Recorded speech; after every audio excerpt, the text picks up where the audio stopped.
मेरा नाम सोहन सिंह वालिया ਤੇ मैं बतौर प्रमुख फसल विग्यानी के तौर के उपर स्कूल ऑफ ऑर्गेनिक फार्मिंग के काम कर रहा। तो मेरा जोड़ा काम करने का विषा वो इंटैग्रेटेड फार्मिंग सिस्टम के उपर आ, जिसनों कि असी पंजाबी दे विच संयुक्त खेती प्रणाली कहने आ। तो इस दे उत्ते काम करदे असी एक संयुक्त खेती प्रणाली का 1 हेक्टेयर का मॉडल भी विकसित किया। तो PAU दे विच संयुक्त खेती प्रणाली के उपर 2011 तो काम आरंभिया गया सी। तो ये असी ਜਿਹੜਾ ਇਹਦਾ ਮੁੱਖ ਉਦੇਸ਼ ਇਹੀ ਆ ਕਿ ਜਿਹੜੇ ਛੋਟੇ ਤੇ ਸੀਮਾਂਤ ਕਿਸਾਨ ਨੇ ਉਹਨਾਂ ਦੀ ਆਮਦਨ ਕਿਸ ਤਰ੍ਹਾਂ ਵਧਾਈ ਜਾਵੇ ਤੇ ਉਹਨਾਂ ਦੀ ਜਿਹੜੀ ਫੈਮਿਲੀ ਨੂੰ ਨਿਊਟ੍ਰੀਸ਼ਨ ਬੈਲੈਂਸ ਨਿਊਟ੍ਰੀਸ਼ਨ ਕਿਸ ਤਰ੍ਹਾਂ ਦਿੱਤੀ ਜਾਵੇ ਕਿ ਮਤਲਬ ਜਿਸ ਤਰ੍ਹਾਂ ਉਹਨਾਂ ਦੀ ਜਿਹੜੀ ਸਾਰੀ ਖੁਰਾਕ ਜੋ ਉਹਨਾਂ ਨੂੰ ਸਬਜ਼ੀਆਂ ਚਾਹੀਦੀਆਂ, ਫਲ ਚਾਹੀਦੇ ਨੇ, ਦੁੱਧ ਚਾਹੀਦਾ, ਉਹ ਸਾਰਾ ਸਾਰਾ ਸਾਨੂੰ ਆਪਣੇ ਫਾਰਮ ਤੋਂ ਹੀ ਸਾਨੂੰ ਉਹ ਮਿਲੇ। ਤੇ ਜਿਹੜੀ ਇਹਦੇ 'ਚ ਇੱਕ ਅਸੀਂ ਇਹ ਵੀ ਕਰਦੇ ਹਾਂ ਕਿ ਜਿਹੜੀ ਇੱਕ ਚੀਜ਼ ਕਿਸੇ ਦੀ ਆਊਟਪੁੱਟ ਹੁੰਦੀ ਆ। तो जिस तरह कि आप उदाहरण के तौर के उपर कह रही है भी जिमें झोना कणक साडा प्रमुख फसली चक्र नाल साडे तकरीबन 82% किसानां ने डेयरी फार्मिंग का किता भी अपनाया होया। तो जिहड़ी झोने की सानूं पराली की समस्या आउंदी आ ते ਉਹਨੂੰ भी असी किस तरह तरीके दे नाल ही असी अपने खेतों के विच ही असी उहदी वरतों कर सकीए, सुचੱਜੇ ढंग नाल वरतों कर सकीए। तो क्योंकि कई बार समस्या आ जाती है किसानों नूं पराली की, तो उसी पराली दे भी असी अपने इंटैग्रेटेड फार्मिंग सिस्टम के उपर असी 2-3 तरीके लाए ने जिहदे नाल असी जिहड़ी पराली है वो असी विच ही अपने सिस्टम दे विच ही लै आउने आ। तो ये असी इस तरह करते हैं जिवें पराली की आपां गल करिए तो पराली नूं असी एक तां अपनियां जिहड़ा डेयरी का साडा यूनिट आ उहदे असी थल्ले सुੱਕ ਦੇ तौर के उपर वरतदे आ। ये देखा गया कि जिहड़ी 1 किलो पराली आ उहदे च तकरीबन साडा 2 किलो जिहड़ा मੱਝਾਂ ਦਾ यूरिन आ ਉਹ सोक लैंदी है विच। मुड़ के फिर असी इहनूं जदों ਇਹਦੀ असी खाद तैयार करते हैं तो असी जिहड़ी ये पराली आ नाल जिहड़ा गोहा उहनूं असी टोए दे विच दब लैंदे आ। तो इहदी बहुत वधिया खाद बनदी है। उही साडे मुड़ के साडे खेतां दे विच असी उहनूं वरतदे आ। ते असी यूरिया की जिहड़ी मात्रा वा वो असी फिर घटाउंदे जांदे आ। ना मात्रा दे विच भी आ जांदी है ਜਿਹੜੀਆਂ ਫਸਲਾਂ ਨੂੰ यूरिया की घट लोड़ आ उत्थे असी सिर्फ कल्ली ये अपनी देसी रूड़ी की खाद पा के असी उन्नियां वधिया फसलां लै लैंदे आ। इस तरह दूसरा असी इहदी वरतों करते हैं भी असी इहदे च अपनियां सब्जियां ने कुछ फसलां ने उहदे च असी इहनूं मल्च के तौर के उपर असी विछा लैंदे आ, जिहदे च साडी जिहड़ी धरती की साडी जिहड़ी नमी आ वो भी साडी बरकरार रहिंदी है। सिंचाई वाला पानी की मात्रा भी साडी थोड़ी घट लगदी है। तो नाल दी नाल ही साडे जिहड़े नदीन ने वो भी साडे बहुत घट इत्थे उगदे ने। साडी नदीनां की समस्या जिहड़ी आ वो भी साडी काफ़ी हद तक साडी हल हो जाती है। फिर असी इसे जिहड़ी झोने की पराली है इहदियां असी खुंबां भी असी तैयार कर सकते हैं। तो यह है भी कोई भी चीज़ आ इस तरह जिहड़ा साडा ये मॉडल आ मॉडल दे विच असी एक बायोगैस यूनिट भी तैयार किया। बायोगैस यूनिट भी इस तरह का किया कि उन्होंने बिल्कुल पता ही नहीं लगता बाहरों भी इस बायोगैस यूनिट लग्या है। उपर भी असी अपनी जिहड़ी जगह वो भी असी इस्तेमाल कर लैंदे आ। तो ये जिस तरह साढ़े कोल 2 गाइयां रखियां साढ़े सिस्टम दे विच ते उन्हां दे विचों बहुत थोड़े जिहड़ी गोहे की मात्रा हुण असीं इहदे विच पाउने आ पानी दे नाल इहनूं दुबारा दोनां दा मिक्सचर बना के ते साडी जिहड़ी रसोई दी गैस दा वो साडा इहदे तो ही साडा सर दा सारा काम चली जांदा। सानूं बाहर ही जिहड़ी सिलेंडर आ वो लियाउण दी कोई लोड़ नहीं हैगी। तो जिहड़ा ये मॉडल आ मॉडल दे विच असीं 2.5 किल्लिਆਂ ਦੀ ਗੱਲ करिए तो 2.5 किल्लिਆਂ ਦੇ ਵਿੱਚੋਂ 1.5 किल्ले ਦੇ ਵਿੱਚ ਅਸੀਂ ਫਸਲਾਂ ਲਾਈਆਂ ਹੋਈਆਂ ਨੇ। ਫਸਲਾਂ ਦੇ ਵਿੱਚ ਵੀ ਅਸੀਂ ਉਹੀ ਲਾਈਆਂ ਨੇ ਜਿਹੜੀਆਂ ਸਾਨੂੰ ਘਰੇ ਜ਼ਰੂਰਤ ਆ। ਇਹਦੇ 'ਚ ਸਾਡੀਆਂ ਅਨਾਜ ਵਾਲੀਆਂ ਫਸਲਾਂ ਆ ਗਈਆਂ, ਫਿਰ ਸਾਡੀ ਤੇਲ ਬੀਜ ਆ ਗਿਆ, ਸਾਡੀ ਦਾਲਾਂ ਵਾਲੀਆਂ ਫਸਲਾਂ ਆ ਗਈਆਂ, ਫਿਰ ਸਾਡੀਆਂ ਜਿਹੜੇ ਪਸ਼ੂਆਂ ਵਾਸਤੇ ਸਾਨੂੰ ਚਾਰਾ ਚਾਹੀਦਾ ਉਹ ਆ ਗਿਆ। तो ਅਸੀਂ ਜਿਹੜੀ ਸਾਡੇ ਘਰੇ ਲੋੜ ਆ ਘਰੇਲੂ ਲੋੜ ਸਾਡੀ ਆ ਉਸ ਅਨੁਸਾਰ ਅਸੀਂ ਫਸਲਾਂ ਦੀ ਚੋਣ ਕਰਾਂਗੇ। ਤੇ ਅੱਧੇ ਕਿੱਲੇ 'ਚ ਅਸੀਂ ਬਾਗ ਲਾਇਆ ਹੋਇਆ। ਬਾਗ ਦੇ ਵਿੱਚ ਅਸੀਂ ਲੁਧਿਆਣੇ ਜਿਸ ਤਰ੍ਹਾਂ ਅਮਰੂਦ ਲਾਏ ਹੋਏ ਨੇ, ਨਿੰਬੂ ਲਾਏ ਹੋਏ ਨੇ। ਤੇ ਬਾਗ ਦੇ ਵਿੱਚ ਵੀ ਅਸੀਂ ਇਸ ਤਰ੍ਹਾਂ ਕੀਤਾ ਕਿ ਜਿਹੜੇ ਪਹਿਲੇ 3 ਕੁ ਸਾਲ ਨੇ ਉਹਦੇ 'ਚ ਬਾਗ ਦੇ ਵਿੱਚ ਜਿਹੜੇ ਫਲ ਆ ਉਹ ਨਹੀਂ ਸਾਨੂੰ ਆਉਂਦੇ। ਤੀਜੇ ਸਾਲ ਤੋਂ ਬਾਅਦ ਸਾਨੂੰ ਜਿਹੜੇ ਫਲ ਦੇਣਾ ਸ਼ੁਰੂ ਕਰਦੇ ਆ ਬਾਗ। ਤੇ ਅਸੀਂ ਇਸ ਤਰ੍ਹਾਂ ਕੀਤਾ ਕਿ ਜਿਹੜੇ ਪਹਿਲੇ 2 ਸਾਲ ਨੇ ਉਹਦੇ ਜਿਹੜੀ ਬਾਗ ਦੇ ਵਿੱਚ ਸਾਡੀ ਜਗ੍ਹਾ ਖਾਲੀ ਬਚਦੀ ਸੀ ਉਹਦੇ 'ਚ ਅਸੀਂ ਸਬਜ਼ੀਆਂ ਲਾਉਣੀਆਂ ਸ਼ੁਰੂ ਕੀਤੀਆਂ। ਤੇ ਉਹ ਸਾਡਾ ਨਿਰੰਤਰ ਸਾਡਾ ਹੁਣ ਵੀ ਕੰਮ ਜਾਰੀ ਆ। 8-9 ਸਾਲ ਸਾਨੂੰ ਹੋ ਗਏ ਬਾਗ ਲਾਏ ਨੂੰ। ਤੇ ਲੇਕਿਨ ਸਾਡੀਆਂ ਸਬਜ਼ੀਆਂ ਨੇ ਜਿਹੜੀਆਂ ਸਾਨੂੰ ਉਹਨਾਂ ਕੀ ਸਾਨੂੰ ਪੈਦਾ ਦੇ ਜਾਂਦੀਆਂ ਨੇ ਜਿੰਨਾ ਕਿ ਸਾਨੂੰ ਲਾਭ ਬਾਗ ਤੋਂ ਆਉਂਦਾ।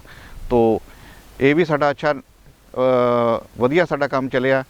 ਇਸ ਤੋਂ ਬਾਅਦ ਅਸੀਂ 2 ਕਨਾਲ ਜਗ੍ਹਾ ਦੇ ਵਿੱਚ ਅਸੀਂ ਮੱਛੀ ਪਾਲਣ ਦਾ ਕੰਮ ਕੀਤਾ ਹੋਇਆ। ਮੱਛੀ ਦੇ ਵਿੱਚ ਵੀ ਅਸੀਂ ਇਹਨੂੰ ਬਾਹਰੀ ਕੋਈ ਖੁਰਾਕ ਨਹੀਂ ਦਿੰਦੇ ਹੈਗੇ। ਸਿਰਫ ਜਿਹੜਾ ਸਾਡਾ ਡੇਅਰੀ ਫਾਰਮਿੰਗ ਦਾ ਸਾਡਾ ਜਿਹੜਾ ਗਾਈਆਂ ਦਾ ਨਹਾਉਣ ਧੋਣ ਦਾ ਪਾਣੀ ਆ ਉਹੀ ਸਾਡਾ ਜਿਹੜਾ ਮੱਛੀਆਂ ਦੀ ਖੁਰਾਕ ਦੇ ਤੌਰ ਦੇ ਉੱਪਰ ਅਸੀਂ ਇਹਨੂੰ ਵਰਤਦੇ ਹਾਂ। ਤੇ ਬਾਕੀ ਜਿਹੜੇ ਇਹਦੇ ਕੰਢੇ ਨੇ ਕੰਢੇ ਵੀ ਖਾਲੀ ਨਹੀਂ ਛੱਡੇ ਹੋਏ। ਇਹਦੇ 'ਚ ਅਸੀਂ ਅਮਰੂਦਾਂ ਦੇ ਬੂਟੇ ਲਾਏ ਹੋਏ ਨੇ। ਹਾਈ ਡੈਂਸਿਟੀ ਪਲਾਂਟਿੰਗ ਕੀਤੀ ਆ ਅਸੀਂ ਨੇੜੇ ਅਮਰੂਦਾਂ ਦੇ ਬੂਟੇ ਲਾਏ ਨੇ। ਤੇ ਤਾਂ ਕਿ ਅਸੀਂ ਵੱਧ ਤੋਂ ਵੱਧ ਅਸੀਂ ਇਸ ਯੂਨਿਟ ਤੋਂ ਮਤਲਬ ਇਸ ਏਰੀਏ ਤੋਂ ਅਸੀਂ ਵੱਧ ਤੋਂ ਵੱਧ ਫਾਇਦਾ ਲੈ ਸਕੀਏ। ਨਾਲ ਦੀ ਨਾਲ ਹੀ ਅਸੀਂ ਥੱਲੇ ਜਿਹੜੀ ਜਗ੍ਹਾ ਉਹ ਵੀ ਖਾਲੀ ਨਹੀਂ ਛੱਡੀ, ਉਹਦੇ ਵਿੱਚ ਵੀ ਅਸੀਂ ਨੇਪੀਅਰ ਬਾਜਰਾ ਲਾਇਆ ਹੋਇਆ। ਜਦੋਂ ਕਿ ਸਾਨੂੰ ਬਰਸੀਮ ਚਾਰਾ ਦੇਣਾ ਬੰਦ ਕਰਦਾ, ਉਦੋਂ ਕਿ ਨੇਪੀਅਰ ਬਾਜਰਾ ਬਹੁਤ ਵਧੀਆ ਸਾਨੂੰ ਬਰਸੀਮ ਦਾ ਬਦਲ ਦੇ ਤੌਰ ਦੇ ਉੱਪਰ ਸਾਨੂੰ ਚਾਰਾ ਦੇ ਦਿੰਦਾ। ਤੇ ਮਤਲਬ ਉਹੀ ਆ ਵੀ ਗੱਲਾਂ ਛੋਟੀਆਂ ਛੋਟੀਆਂ ਨੇ, ਲੇਕਿਨ ਅਸੀਂ ਰੀਸਾਈਕਲਿੰਗ ਕਰਦੇ ਹਾਂ ਤੇ ਇਹਦੇ ਵਿੱਚ ਹੀ ਸਾਡੀ ਜਿਹੜੀ ਵਰਤੋਂ ਉਹ ਸਾਡੇ ਵਿੱਚ ਹੀ ਆਪਣੇ ਘਰੇਲੂ ਸਾਡੀ ਜਿਹੜੀ ਲੋੜ ਆ ਉਹ ਵੀ ਸਾਡੀ ਵਿੱਚ ਹੀ ਪੂਰੀ ਹੋ ਜਾਂਦੀ ਹੈ ਸਰਦੀ ਸਾਰੀ। ਇਸੇ ਤਰ੍ਹਾਂ ਹੀ ਫਿਰ ਅਸੀਂ ਇੱਕ ਵਣ ਖੇਤੀ ਦਾ ਅੱਧੀ ਕਨਾਲ ਜਗ੍ਹਾ ਲਾਈ ਹੋਈ ਹੈ, ਜਿਹਦੇ 'ਚ ਅਸੀਂ ਪੋਪਲਰ ਦੇ ਬੂਟੇ ਲਾਏ ਹੋਏ ਨੇ। ਤੇ ਪੋਪਲਰ ਦੇ ਬੂਟਿਆਂ ਦੇ ਵਿੱਚ ਅਸੀਂ ਹਲਦੀ ਲਾ ਲੈਂਦੇ ਹਾਂ ਥੱਲੇ। ਹਲਦੀ ਤੋਂ ਬਾਅਦ ਫਿਰ ਅਸੀਂ ਦੁਬਾਰਾ ਕਣਕ ਲਾ ਲੈਂਦੇ ਹਾਂ ਤੇ ਇਹ ਵੀ ਸਾਡਾ ਸਿਸਟਮ ਅੱਛਾ ਚੱਲ ਗਿਆ।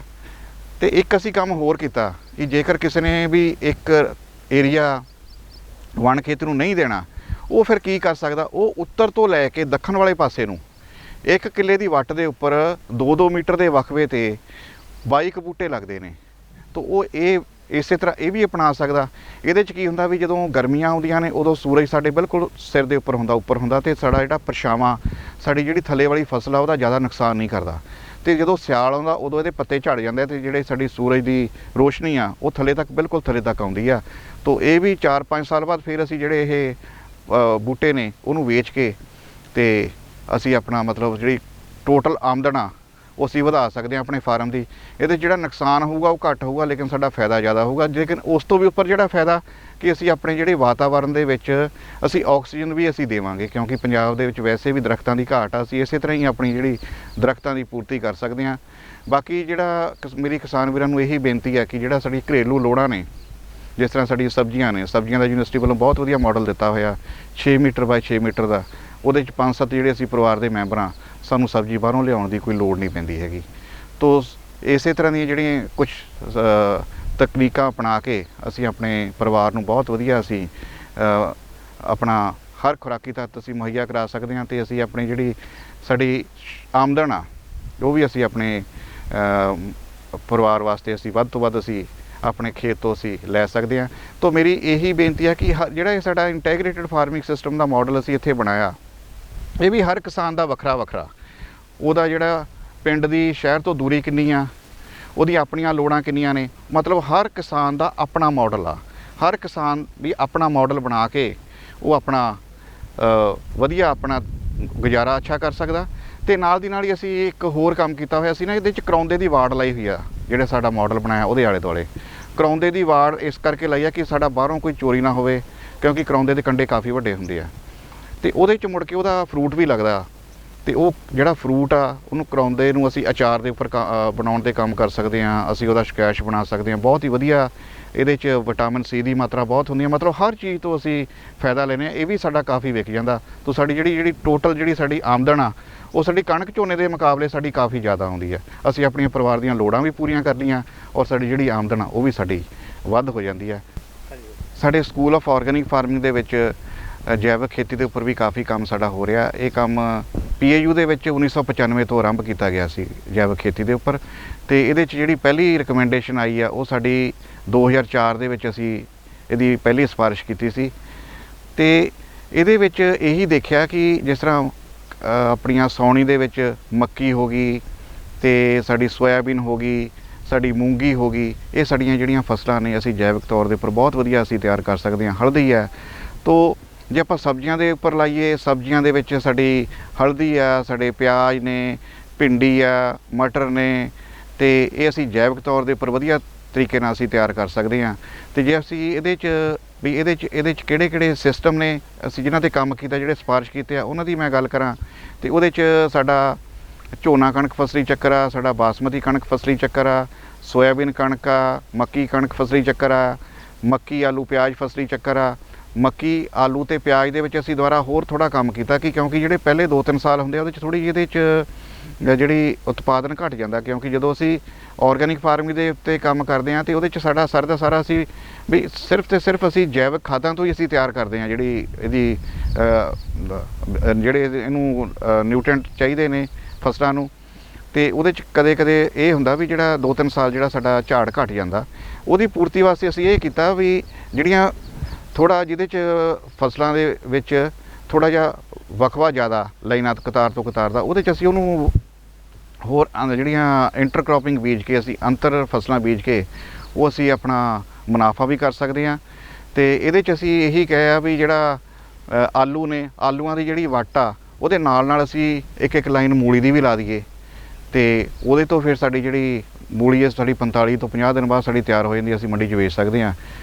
ਅਤੇ ਇਸੇ ਤਰ੍ਹਾਂ ਹੀ ਜਿਹੜੇ ਅੱਗੇ ਫਿਰ ਅਸੀਂ ਪਿਆਜ਼ ਲਾਏ, ਪਿਆਜ਼ਾਂ ਦੇ ਵਿੱਚ ਅਸੀਂ 4 ਕਤਾਰਾਂ ਤੋਂ ਬਾਅਦ ਅਸੀਂ 1 ਕਤਾਰ ਧਨੀਏ ਦੀ ਲਾਤੀ ਸੀਗੀ, ਅਤੇ ਉਹਦੇ 'ਚ ਅਸੀਂ ਹਰਾ ਧਨੀਆ ਵੀ ਵੇਚਿਆ। ਫਿਰ ਮੁੜ ਕੇ ਅਸੀਂ ਇਹਦਾ ਬੀ ਬਣਾ ਕੇ ਉਹ ਵੀ ਅਸੀਂ ਤਿਆਰ ਕੀਤਾ। ਅਤੇ ਇਹਦੇ 'ਚ ਇਹ ਦੇਖਿਆ ਵੀ ਜਦੋਂ ਅਸੀਂ ਪਹਿਲੇ 3 ਕੁ ਸਾਲ ਜਿਹੜਾ ਝਾੜ ਘਟਦਾ, ਜਦੋਂ ਅਸੀਂ ਇਸ ਤਰ੍ਹਾਂ ਦੇ ਅੰਤਰ ਫਸਲਾਂ ਵਿੱਚ ਲਾ ਲੈਂਦੇ ਹਾਂ, ਫਿਰ ਸਾਡਾ ਝਾੜ ਵੀ ਸਾਡਾ ਜਿਹੜਾ ਕੈਮੀਕਲ ਫਾਰਮਿੰਗ ਦੇ ਸਾਡਾ ਬਰਾਬਰ ਹੀ ਆ ਜਾਂਦਾ। ਅਤੇ ਇਸ ਤੋਂ ਬਾਅਦ ਫਿਰ ਅਸੀਂ ਹੋਰ ਕੰਮ ਕੀਤਾ ਅੱਗੇ, ਅਤੇ ਉਹਦੇ 'ਚ ਅਸੀਂ ਮੱਕੀ ਤੋਂ ਬਾਅਦ ਫਿਰ ਵਡਾਣ ਕਣਕ ਤੋਂ ਬਾਅਦ ਰਵਾਂ ਦੇ ਤੌਰ ਦੇ ਉੱਪਰ ਕੰਮ ਕੀਤਾ। ਫਿਰ ਅਸੀਂ ਹਲਦੀ ਤੋਂ ਬਾਅਦ ਪਿਆਜ਼ ਫਸਲੀ ਚੱਕਰ ਦੇ ਉੱਪਰ ਕੰਮ ਕੀਤਾ, ਕਾਫੀ ਅੱਛਾ ਕਾਮਯਾਬ ਹੈ ਇਹ। ਅਤੇ ਫਿਰ ਅਸੀਂ ਜਿਹੜੇ ਸਬਜ਼ੀ ਆਧਾਰਿਤ ਫਸਲੀ ਚੱਕਰ ਨੇ ਉਹਨਾਂ ਦੇ ਉੱਪਰ ਵੀ ਕੰਮ ਕੀਤਾ, ਜਿਹਦੇ 'ਚ ਭਿੰਡੀ ਆ, ਮਟਰ ਨੇ, ਅਤੇ ਇਹਦੇ ਵੀ ਸਾਡਾ ਕਾਫੀ ਅੱਛਾ ਸਾਡਾ ਜਿਹੜਾ ਕੰਮ ਇਹਦੇ 'ਚ ਹੋਇਆ। ਅਤੇ ਸਾਡੀ ਜਿਹੜੀ ਇਹਨਾਂ ਫਸਲਾਂ ਨੂੰ ਅਤੇ ਫਸਲੀ ਚੱਕਰਾਂ ਨੂੰ ਅਸੀਂ ਜੈਵਿਕ ਤੌਰ ਦੇ ਉੱਪਰ ਤਿਆਰ ਕਰ ਸਕਦੇ ਹਾਂ। ਇਸ ਦੇ ਨਾਲ ਹੀ ਜਦੋਂ ਅਸੀਂ ਜਿਹਦੀ ਸ਼ੁਰੂਆਤ ਕਰਨੀ ਆ, ਉਹਦੇ 'ਚ ਸਾਨੂੰ ਜਿਹੜੀ ਰੂੜੀ ਹੈ ਮੇਨ, ਉਹ ਵੀ ਸਾਨੂੰ ਜੈਵਿਕ ਤੌਰ ਦੇ ਉੱਪਰ ਤਿਆਰ ਕੀਤੀ ਹੋਈ ਚਾਹੀਦੀ ਹੈ। ਉਹਦੇ 'ਚ ਜਿਹੜੇ ਸਾਡੇ ਪਸ਼ੂ ਨੇ ਉਹਨਾਂ ਨੂੰ ਵੀ ਸਾਡਾ ਜਿਹੜਾ ਜੈਵਿਕ ਤੌਰ ਦੇ ਉੱਪਰ ਤਿਆਰ ਕੀਤਾ ਹੋਇਆ ਚਾਰਾ ਉਹ ਅਸੀਂ ਦੇਣਾ ਵਾ। ਉਹਦੇ ਵਿੱਚ ਵੀ ਅਸੀਂ 2-3 ਫਸਲੀ ਚੱਕਰਾਂ ਦੇ ਉੱਪਰ ਕੰਮ ਕੀਤਾ, ਜਿਹਦੇ ਵਿੱਚ ਮੱਕੀ ਆ, ਮੱਕੀ ਤੋਂ ਬਾਅਦ ਬਰਸੀਮ ਆ, ਬਰਸੀਮ ਤੋਂ ਬਾਅਦ ਦੁਬਾਰਾ ਫਿਰ ਮੱਕੀ ਅਤੇ ਰਵਾਂ ਇਹ ਫਸਲੀ ਚੱਕਰ ਆ। ਜਾਂ ਫਿਰ ਦੂਸਰਾ ਜਿਹੜਾ ਫਸਲੀ ਚੱਕਰ ਆ ਉਹਦੇ 'ਚ ਮੱਕੀ ਤੋਂ ਬਾਅਦ ਬਰਸੀਮ ਤੋਂ ਬਾਅਦ ਫਿਰ ਦੁਬਾਰਾ ਬਾਜਰਾ ਫਸਲੀ ਚੱਕਰ ਨੇ। ਇਹਨੂੰ ਅਸੀਂ ਜੈਵਿਕ ਤੌਰ ਦੇ ਉੱਪਰ ਵੀ ਉਗਾ ਸਕਦੇ ਹਾਂ, ਅਤੇ ਅਸੀਂ ਆਪਣੇ ਜਿਹੜੇ ਡੇਅਰੀ ਦੇ ਸਾਡੇ ਐਨੀਮਲਸ ਨੇ, ਸਾਡੇ ਪਸ਼ੂ ਨੇ, ਉਹਨਾਂ ਨੂੰ ਅਸੀਂ ਖਿਲਾ ਕੇ ਇਹੀ ਮੁੜ ਕੇ ਜਿਹੜਾ ਫਿਰ ਇਹਦੀ ਖਾਦ ਬਣਾ ਕੇ ਅਸੀਂ ਆਪਣੇ ਖੇਤਾਂ ਦੇ ਵਿੱਚ ਪਾਉਣੀ ਆ। ਜੈਵਿਕ ਤੌਰ ਦੇ ਉੱਪਰ ਇਹੀ ਧਿਆਨ ਆ ਵੀ ਸਾਡਾ ਯੂਰੀਆ ਨਹੀਂ ਅਸੀਂ ਵਰਤਣਾ, ਅਸੀਂ ਕੋਈ ਨਦੀਨਾਸ਼ਕ ਦਵਾਈ ਨਹੀਂ ਵਰਤਣੀ, ਅਸੀਂ ਕੋਈ ਕੀਟਨਾਸ਼ਕ ਦਵਾਈ ਨਹੀਂ ਵਰਤਣੀ, ਕੋਈ ਅਸੀਂ ਉੱਲੀਨਾਸ਼ਕ ਦਵਾਈ ਨਹੀਂ ਵਰਤਣੀ। ਅਸੀਂ ਸਿਰਫ ਅਤੇ ਸਿਰਫ ਅਸੀਂ ਆਪਣੇ ਦੇਸੀ ਤਰੀਕਿਆਂ ਦੇ ਨਾਲ ਹੀ ਅਸੀਂ ਇਹਦੇ 'ਚ ਕੀਟਨਾਸ਼ਕ ਦਾ ਪ੍ਰਬੰਧ ਕਰਨਾ। ਅਸੀਂ ਜਿਹੜੇ ਨਦੀਨਾਸ਼ਕ ਨਹੀਂ ਵਰਤਣੇ, ਉਹਨਾਂ ਦੀ ਜਗ੍ਹਾ ਦੇ ਉੱਪਰ ਅਸੀਂ ਜਿਵੇਂ ਬੈੱਡ ਪਲਾਂਟਿੰਗ ਕਰ ਸਕਦੇ ਹਾਂ, ਮੁੜ ਕੇ ਦੁਬਾਰਾ ਰੀਸ਼ੇਪਿੰਗ ਕਰ ਸਕਦੇ ਹਾਂ ਆਪਣੇ, ਅਤੇ ਜਾਂ ਫਿਰ ਅਸੀਂ ਵੀਲ ਹੈਂਡ ਹੋ ਅਸੀਂ ਫੇਰਾਂਗੇ ਨਦੀਨਾਂ ਨੂੰ ਕਾਬੂ ਕਰਨ ਵਾਸਤੇ। ਤਾਂ ਇਹ ਅਸੀਂ ਸਾਰਾ ਦਾ ਸਾਰਾ ਅਸੀਂ ਆਪਣੇ ਹਿਸਾਬ ਦੇ ਨਾਲ ਇਹਨੂੰ ਤਿਆਰ ਕਰਕੇ, ਅਤੇ ਇਹਦੇ 'ਚ ਆ ਵੀ ਜੈਵਿਕ ਤੌਰ ਦੇ ਉੱਪਰ ਜਦੋਂ ਅਸੀਂ ਕੋਈ ਵੀ ਫਸਲ ਤਿਆਰ ਕਰਦੇ ਹਾਂ, ਉਹਦੀ ਜਿਹੜਾ ਕੁਆਲਿਟੀ ਪੱਖੋਂ ਉਹ ਜ਼ਿਆਦਾ ਅੱਛੀ ਹੁੰਦੀ ਹੈ। ਜਿਹੜਾ ਅਸੀਂ ਯੂਨੀਵਰਸਿਟੀ ਦੇ ਵਿੱਚ ਵੀ ਕੰਮ ਕੀਤਾ, ਉਹਦੇ 'ਚ ਇਹੀ ਦੇਖਿਆ ਵੀ ਜਿਹੜੀ ਯੂਰੀਆ ਨਾਲ ਤਿਆਰ ਕੀਤੀ ਹੋਈ ਫਸਲ ਆ, ਇੱਕ ਪਾਸੇ ਅਸੀਂ ਜੈਵਿਕ ਤੌਰ ਦੇ ਉੱਪਰ ਤਿਆਰ ਕੀਤੀ ਹੋਈ ਫਸਲ ਆ, ਜੈਵਿਕ ਦੀ ਜਿਹੜੀ ਕੁਆਲਿਟੀ ਆ ਉਹ ਕੁਆਲਿਟੀ ਉਹਦੇ ਨਾਲੋਂ ਯੂਰੀਏ ਵਾਲੀ ਨਾਲੋਂ ਜ਼ਿਆਦਾ ਅੱਛੀ ਆ। ਤਾਂ ਕਿਸਾਨ ਵੀਰਾਂ ਨੂੰ ਮੇਰੀ ਇਹੀ ਬੇਨਤੀ ਆ ਕਿ ਜ਼ਿਆਦਾ ਨਾ ਅਸੀਂ ਥੋੜ੍ਹਾ ਏਰੀਆ ਜਿਹੜਾ ਜਿੰਨੇ ਵੀ ਉਹਨਾਂ ਦੇ ਕੋਲੇ ਜੈਵਿਕ ਦੇ ਸਰੋਤ ਨੇ, ਪਸ਼ੂ ਨੇ, ਉਹ ਆਪਣੇ ਪਰਿਵਾਰ ਵਾਸਤੇ ਜ਼ਰੂਰ ਜੈਵਿਕ ਵਾਲੇ ਪਾਸੇ ਨੂੰ ਆਉਣ। ਉਹਨਾਂ ਨੂੰ ਅੱਛਾ ਲੱਗੂਗਾ ਅਤੇ ਫਿਰ ਉਹ ਹੋਰ ਵੀ ਅੱਗੇ ਵੀ ਇਸ ਨੂੰ ਵਧਾ ਸਕਦੇ ਆ। ਬਾਕੀ ਜਿਹੜੀ ਆਪਾਂ ਕਹੀਏ ਵੀ ਜੈਵਿਕ ਦੇ ਵਿੱਚ ਖੁਰਾਕੀ ਤੱਤਾਂ ਦੀ ਪੂਰਤੀ ਵੀ ਉਹਦੇ 'ਚ ਇਕੱਲੇ ਅਸੀਂ ਜਿਵੇਂ ਐਨੀਮਲਸ ਤੋਂ ਹੀ ਅਸੀਂ ਜਿਹੜਾ ਰੂੜੀ ਤਿਆਰ ਕੀਤੀ ਹੋਈ ਅਸੀਂ ਉਹੀ ਲੈਣਾ। ਅਸੀਂ ਇਸ ਤੋਂ ਇਲਾਵਾ ਅਸੀਂ ਜਿਹੜੇ ਸਾਡੇ ਫਸਲੀ ਚੱਕਰ ਨੇ ਉਹਨਾਂ ਦੇ ਵਿੱਚ ਦਾਲਾਂ ਵਾਲੀਆਂ ਫਸਲਾਂ ਲਿਆ ਕੇ ਵੀ ਅਸੀਂ ਕਰ ਸਕਦੇ ਹਾਂ। ਅਸੀਂ ਹਰੀ ਖਾਦ ਕਰ ਸਕਦੇ ਹਾਂ। ਅਸੀਂ ਜਿਹੜੀ ਝੋਨੇ ਦੀ ਪਰਾਲੀ ਆ ਉਹਦੀ ਅਸੀਂ ਕੰਪੋਸਟ ਬਣਾ ਕੇ ਵੀ ਕਰ ਸਕਦੇ ਹਾਂ। ਇਹ ਸਾਡੇ ਅਸੀਂ ਸਿਫਾਰਿਸ਼ ਵੀ ਕੀਤਾ 2004 ਦੇ ਵਿੱਚ ਕਿ ਅਸੀਂ ਜਿਹੜੀ ਫਾਸਫੋ ਕੰਪੋਸਟ ਬਣਾ ਸਕਦੇ ਹਾਂ। ਤਾਂ ਅਸੀਂ ਹਰ ਚੀਜ਼ ਨੂੰ ਅਸੀਂ ਆਪਣੇ ਖੇਤ ਦੇ ਵਿੱਚ ਲਿਆ ਕੇ ਅਸੀਂ ਜਿਹੜੀ ਆਪਣੀ ਇਨਪੁੱਟ ਕਾਸਟ ਵੀ ਅਸੀਂ ਘਟਾ ਸਕਦੇ ਹਾਂ, ਅਤੇ ਅਸੀਂ ਮਿਆਰੀ ਖੇਤੀ ਕਰਕੇ ਅਸੀਂ ਵੱਧ ਤੋਂ ਵੱਧ ਅਸੀਂ ਆਪਣੀ ਜ਼ਮੀਨ ਤੋਂ ਫਾਇਦਾ ਲੈ ਕੇ ਅਸੀਂ ਉਹ ਤੋਂ ਜੈਵਿਕ ਤੌਰ ਦੇ ਉੱਪਰ ਤਿਆਰ ਕਰਕੇ ਅਸੀਂ ਪ੍ਰੀਮੀਅਮ ਪ੍ਰਾਈਸ ਦੇ ਉੱਪਰ ਵੇਚ ਕੇ ਅਸੀਂ ਆਪਣਾ ਉਤਪਾਦਨ ਵਧਾ ਸਕਦੇ ਹਾਂ। ਬਹੁਤ ਬਹੁਤ ਧੰਨਵਾਦ।